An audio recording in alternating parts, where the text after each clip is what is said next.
Hey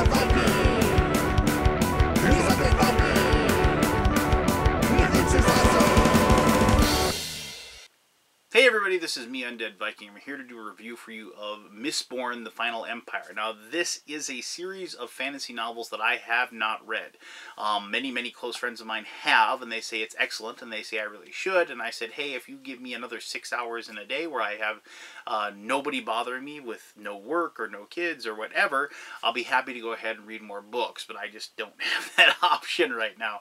But from what I understand, they're amazing, and from what I understand, like the premise of it and the fantasy aspect of it is very well done, and I would like to get a chance to read it at some point. Now, because this game is like a purely, mostly a negotiation game, I knew I was going to like it. I like negotiation games. I like where I can argue with my friends and say, you know, I'll give you 2 gold if you do this, and don't listen to him, I'll give you 2 gold and a food, you know, and I'll give you 2 gold, a food, and a card, you know, and so you start going back and forth like that. But as the game kind of, like, as I played it the first time, and the game kind of revealed itself to me, I really was enjoying the fact that because the scoring is a hidden aspect of the game, well, not completely 100% hidden, but fairly hidden, you can't, and because the game can end one of 2 ways, and basically whoever happens to be in the lead or in the rear could possibly win, depending on how the game ends, I really found the aspect of everybody kind of just bunched together in the middle with their scores, because you never wanted to get too far ahead, and you never wanted to get too far down, because obviously then people knew what you're up to. And so everybody kind of just stayed bunched together, and they're kind of working together, and kind of stabbing each other in the back, that kind of thing. And it was a very fun tightrope, full of, like, you know, anxiousness and nervousness, and I like that tension at the table. So let me show you how Mistborn is played, and then we'll come back here and I'll give you my final thoughts. All right, cool. Alright everybody, this is Mistborn Final Empire. Let's dive in and I'll show you what you're looking at and I'll tell you how the game is played. Alright, so you have these different resources that are located up here. You can see, like on lots of different things, either like these problems, which are what the game centers around. You'll see representations of those resources as well. You can see just the colors, obviously. Match up with what you have. These are like food, and this is like soldiers and what have you. The white resource is a thing called atium. Now, I haven't read a single word of any of the Mistborn books, so I'm assuming atium is something pretty special because of the fact that there's less of it available, and also because when it comes time to be spending resources to solve problems, and that's what this game is all about, the atium is able to be considered to be any resource when you use it, you know, so something kind of cool that is there. So it must be pretty special. So somebody who's read the books, if you want to tell me what that is, tell me what it is. All right, so at the beginning of the game, each person will be given, and this is up to 3 to 5 players, each person will be handed randomly one of these like houses that are important to the setting. So in each one of these, it kind of gives a little background and what have you. But the big thing is that on the bottom, it tells you at the beginning of your turn, when you're the active player, what resources you get to collect.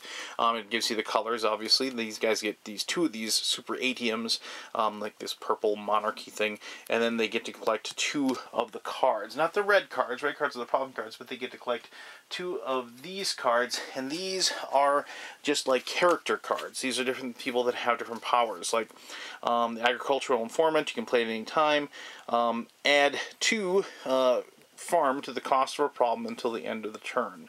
And then, like, here's lesser noble, play at any time. Choose, in fact, remove 2 farm to the cost of a problem until the end of the turn, or play alongside an additional lesser noble to discard a ruin token from play. Just quickly, so you understand what ruin tokens are. Ruin tokens are exactly this little token over here. Now, I don't know what they're going to look like when the game is published, but you have this little ruin token. And when you have a ruin token, you'll have to play it over one of your resources, like so. It basically shows that you can't collect that resource until you're able to remove it. So, you know, that's, you know, what it is as far as that is concerned. Now, so each person, like I said, gets one of these, and and they just like, there's no like special stats or anything like that. There is one special thing with the Steel Ministry. It says that anytime a text in a Steel Ministry problem affects you, you may choose to ignore the effect, and other players cannot target you with Steel Ministry effects, because that's one of the special powers that the Steel Ministry has. But to begin the game, each person will collect their resources. They have them in front of them, and then you determine a first player by whatever means necessary, and then you hand them this particular little token, and then they're going to do their turn. The first thing they're going to do on their turn is they are going to collect the resources. Yes, even if they have the resources already, they're going to collect them again. And after you've taken all your resources, now you're going to increase the problem urgency. Now, when you place these cards out on the board, each one of them is going to have an urgency rating, which is this like 3, and you notice there's a 1, 2, 3, and 4, and then there's these columns, and you fill these columns with the problems. And then you'll also notice over here in the top right, it has like a number of favor points. Basically, those are victory points that'll be handed out after the problem is solved. And then you'll notice this is one that has Steel Ministry on it. But it says, and then there's also this little eruption problem. I'm going to show you how that works in a second. But obviously, then this, once again, is the resources needed to solve the problem. And so then the eruption says, each house discards half their cards from the hand, round up at random. And of course, then there's a little quote from the Mistborn books. Once again, I have this. Well, I guess technically, since I've read these, I have actually read some words from Mistborn books, but I don't know anything about them. Anyway, so, but on your turn, what you're going to do is you're going to pick each one of these, and you're going to choose to increase the urgency. And you have to do it for every single one. And so when you increase the urgency, you just pick one and you move it. And then you pick one and you move it, and you pick one, you move it, and you pick one, you move it, and so on and so forth. Now, that doesn't seem like it's that big of a deal. However, and just bear with me here, let's say for whatever reason, there were these cards, like so, on the board. And then you had this one here. This one, if you increase the urgency right now, it wouldn't have a spot to go. And so then you'd have to go here. And then, of course, that would be a chain when you increase the urgencies of these. Then you'd actually have them fall off the map over here. Because once there's no place to go with the 4. And then that causes the actual eruption effect to occur on the urgency that you have. So that is why when the person picks, it is important. Now you might be saying, well, why would somebody pick to do the urgency in order to actually cause something bad to happen? Well, the thing is that you do that because obviously you're looking at it and you realize it isn't going to affect you. It's going to hurt somebody else. Like if it is something where you're discarding your cards down, you only have one card in your hand and you see somebody else has got like 7, you're like, I don't care. You just go ahead and you kind of can jam the other player by making them discard a bunch of cards out of their hand. So there's things like that. And then you can just pinpoint other houses. Of course, this is a game full of lots of open negotiation, which I'm going to get to in a second. So anything you do to the other players usually is going to circle back around and come back and bite you, unless you manage to have good friends and good alliances with the other people that are playing. All right, so after you've gone ahead and, adjusted all the problems and moved them around, then and you've done the urgency, now you add new problems to the board. To add a problem to the board, you simply just draw another problem here, like so, and then you look at it, and here's major heist, and then, it's like, you see that it has like a eruption of one house returns all the resources to the supply. And remember, the active player will determine when these things erupt, like who gets affected by them. So keep that in mind. And then like this one says cards cannot be played to solve this problem, so you couldn't be using any of those cards. But you can see it is a level 1 up there, and so you're just going to go ahead and place it right there. Now this is a 3 to 5 player game, so this row is opened up and available to us to be playing cards in that. I mean, I should say not 3 to 5. In a 4 or more player game, this row is available to you to add cards to it. In a 3 player game, you don't get this row because it would be too much room and your problems never would hit. But it is quite possible as you're playing the game, because like the rows will be also filled. You'll have a problem already head right to the top and go to like a level 4. or in some cases actually erupt as soon as you draw the card with nothing being able to stop it. And that's a very real possibility when that happens. Now, after you've all done this, and I should mention that if you're the active player, nobody is allowed to talk to you at this time. I mean, they can't say anything. They can't say, oh, don't choose to solve that problem, or don't do that to me, or anything like that. You can't be talked to. Now, the other players can discuss things all day long, but they can't be starting to work out deals with you in any way, shape, or form. This is like your time to like basically make decisions and decide what you want to do. So then you have to decide, after you place the new problem down, you have to either pass, which means you place the active marker on the pass this turn space, and then collect one resource of any type, or draw a personality card. And you just say, I'm going to pass, and so then you hand this over, you pass the turn right there, and then you go ahead, and then the next person will pick this up and process their turn. Otherwise, what you'll do is you'll look at these problems, you'll determine which one you want to attempt to solve. Like you can go to this one right here, you can say open hostilities, I'm going to try to solve that.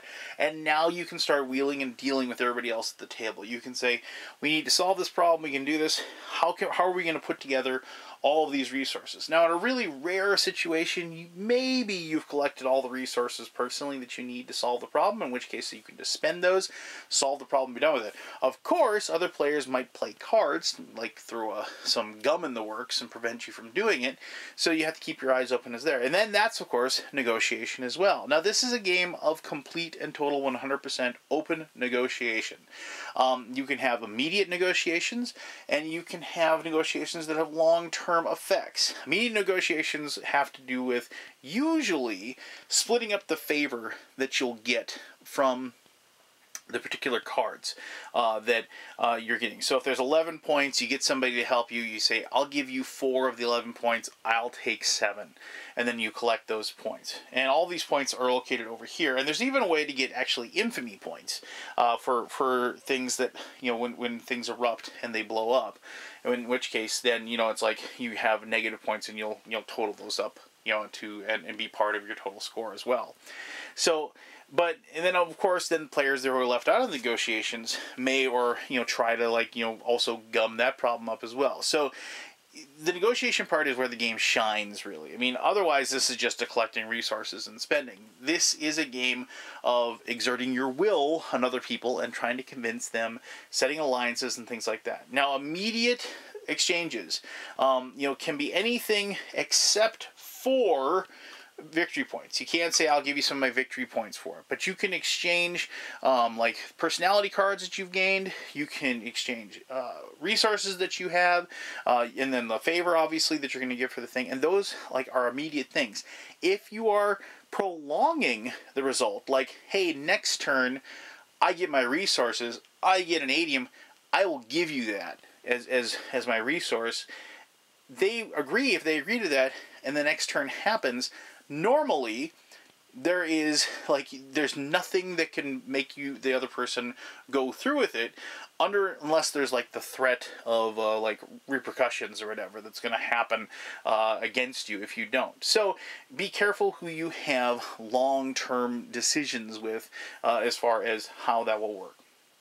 So if you decide to solve a problem, if you can solve it, you take it and, like, you combine everybody, you get the victory points from it, and you go ahead and you place it in the discard. And then the next player goes, and then you go through the whole process again. Now, how does the game end? Well, occasionally, because of the fact of, like, game effects will cause this unrest dial to move up. If it ever reaches 8, the civil unrest in the world of Mistborn is, you know, the places have, you know, the place has gone to heck or what have you, and you will then have a situation where the game will end. The second way the game can end is, and this is normally buried at some point in the deck, and you can actually vary that depending upon how quickly you want the game to be finished.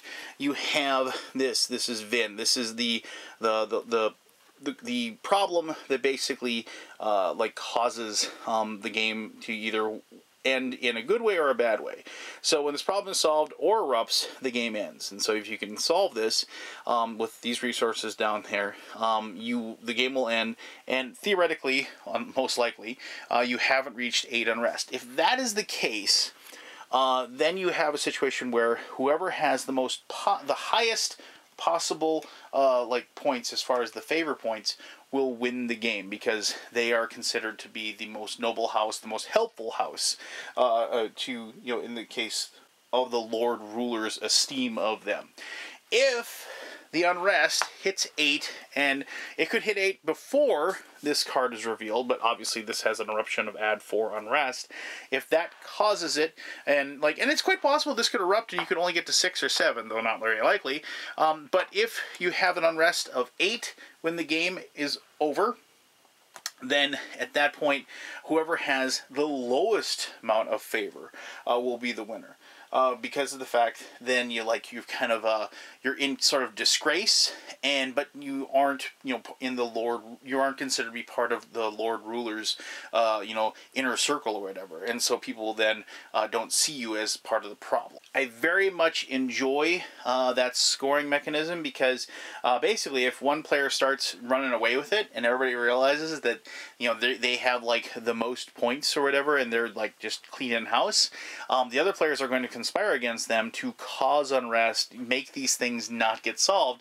And so you have to kind of keep yourself, like, you know, yeah, doing well, but not doing so well that people are under the assumption that you're going to win and they're going to try to sabotage you. Now, I should mention that both types of these favor, both positive and negative, look exactly the same on the back, and so you can see they both look exactly the same. So when you place these on your on your house, you place them face down like this, and so nobody knows. I mean, yeah, theoretically they could kind of pay attention a little bit as far as like how many points you have, but for the most part, unless you could theoretically you could say, you know what, I'll show you what my score is if you help me out with this situation, so you can give up the information. But normally that information is kept secret, and the other people will have no idea until you get to that final reveal. Now, of course, I have some math friends that can manage to somehow keep a pretty good idea of the point totals in their head, but for the most part, that really does obfuscate the who is the clear-cut winner for a pretty good length of time when the game is being played. So there you go. That is Mistborn. Like I said, it has a very, very simple rule set. As far as what you're doing on your turn, the crux of the game, the fun of the game, is you and the other players kind of embodying the different roles that you've undertaken, and then just living out the game as them, and backstabbing each other, or working out deals, or making alliances, and then jumping from those alliances to go to other people. Because remember, unlike some cooperative games, like Cosmic Encounter and stuff like that, you can't have a cooperative win in this game. Theoretically, yeah, you could possibly end up with the exact same score, but that's very unlikely, and most likely not going to happen. So you are only going to have one winner, so you got to make sure that you keep your friends close, as they say, and your enemies, well, your enemies underneath your boot, if you will. But let me talk more about that in my final thoughts, and I'll do that right now. Now, I was just thinking about this. If you've read the Mistborn books, and there's something you want, if there's another series of books that you think it closely resembles, let me know. I do have some empty time coming up here in the summer, when I'm going to be taking a vacation from whatever, and I'm going to be at my lake cabin with the rest of my family, and I'll need occasional times of sitting in the hammock and doing nothing. So if you can tell me what it's like, maybe I can put that in my queue for something to read. But regardless, so there you go. I mean, that's the game. As I said, if it was just about resource collection and hammering out these problems on the cards, there really wouldn't be much to it. But instead, this game facilitates this wonderful, connection and antagonistic and helpful mentality between the players. And plus, when somebody's being helpful to you, you don't really know why they're being helpful. Am I actually giving them the leg that they need to save themselves? And there's so many instances where you, as the active player, because remember, as the active player, when one of these things erupts, you're the one who gets to pick what happens. So it's here, this hostile negotiations card. I just picked on a random. When it erupts, one house gains 6 disgrace. Well, you can even pick yourself if you thought maybe you had too many points or whatever. you can go ahead and take that 6 disgrace if it happens. You know, and then there's also, like, I should have mentioned this, but there is the possibility that you will just ruin these resources permanently. They can be gotten back through different cards. You can get personality, but there's a spot on the board where resources get ruined, meaning they're just gone. And because the resources are all communal, this isn't one of those games where it's like, oh, the resources are considered to be unlimited, just, use something else. No, I mean, the resources that are in these cups, that's all you have. And so as you play the game, these bad things are happening. So it feels kind of like a co-op, because you're all kind of just trying to save your nation and keep it running.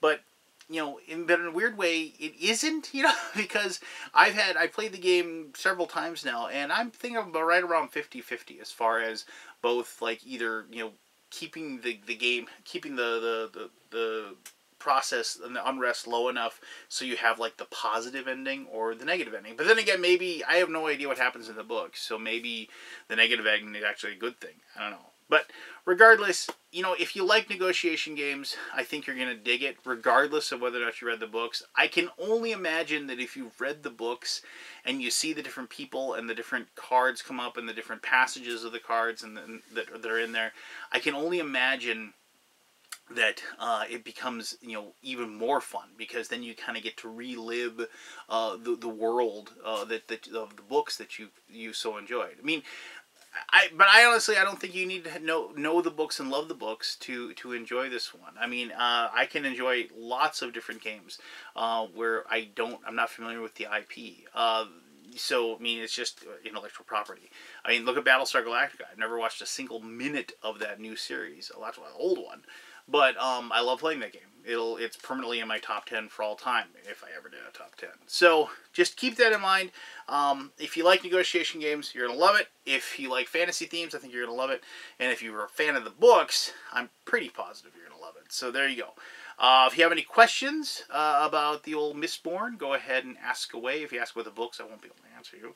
But if you have any questions about the gameplay or anything else about the game, ask away. I'll try to answer those to the best of my ability. As always, thank you very much for taking the time to watch this video. And until next time, I'm the Undead Viking, and I'm telling you to have yourself one heck of an awesome day. All right, bye-bye.